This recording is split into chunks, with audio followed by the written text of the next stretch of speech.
मेरे हाथ में ये फ़ोन है। फ़ोन क्या है? थिंग। क्या आप जानते हैं थिंग वर्ड से रिलेटेड आप बहुत सारे सेंटेंसेस बना सकते हैं और कन्वर्सेशन कर सकते हैं।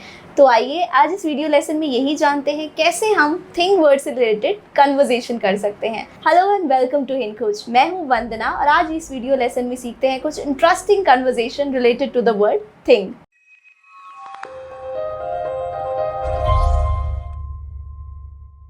और सब कैसा चल रहा है? How are things. How are things का मतलब होता है सब कैसा चल रहा है। जब भी आप किसी दोस्त से मिलते हैं, रिलेटिव से मिलते हैं तो पूछते हैं ना और सब कैसा चल रहा है।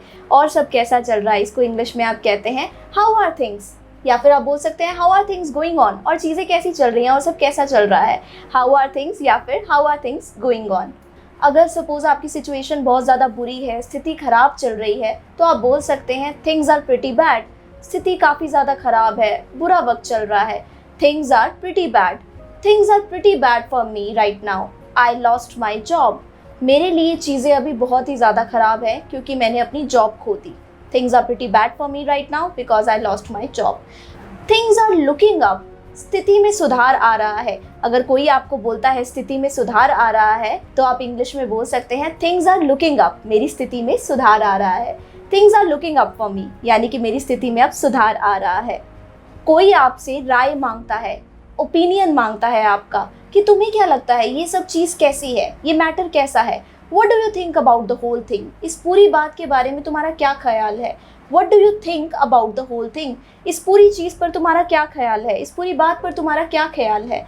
What do you think about the whole thing. So किसी से अगर आपको उनकी राय मांगनी है, उनका ओपिनियन मांगना है तो आप इस सेंटेंस को यूज़ कर सकते हैं।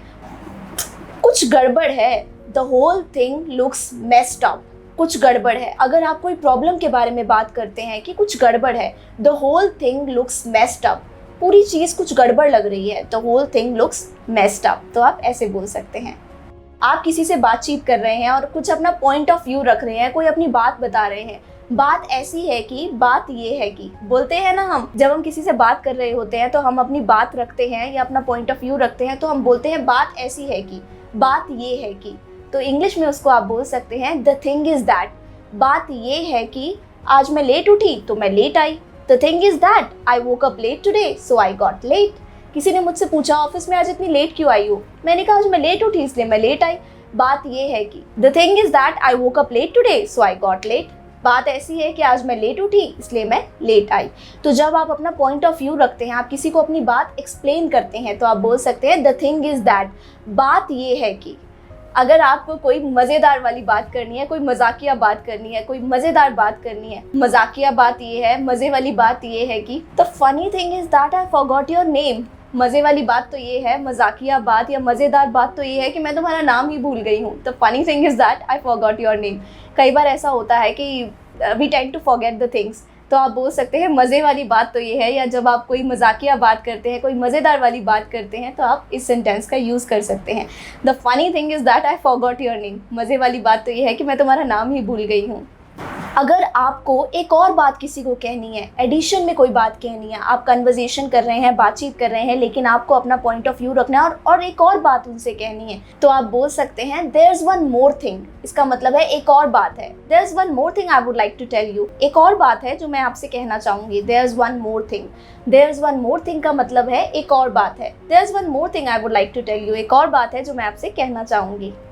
अगर आप फैक्ट्स या रियल घटना के बारे में बताते हैं, वास्तविक चीज़ों के बारे में बताते हैं, जो असली घटित हुई चीज़ें हैं उनके बारे में बताते हैं तो आप बोल सकते हैं the real thing. The real thing is that. वास्तविक बात तो ये है, असली बात तो ये है। The real thing is that you always come late. वास्तविक बात तो ये है कि तुम हमेशा ही लेट आती हो। वास्तविक बात तो ये है कि तुम हमेशा ही लेट आते हो।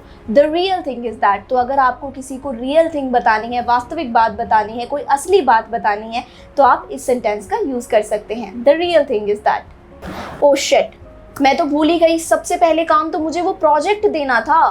First thing in the morning. First thing in the morning का मतलब होता है वेरी अर्ली और एज सून एज पॉसिबल। जितनी जल्दी हो सके उतनी जल्दी, सबसे ज़्यादा जल्दी, सबसे पहले तो मुझे वो प्रोजेक्ट देना है। First thing in the morning I have to hand over that project.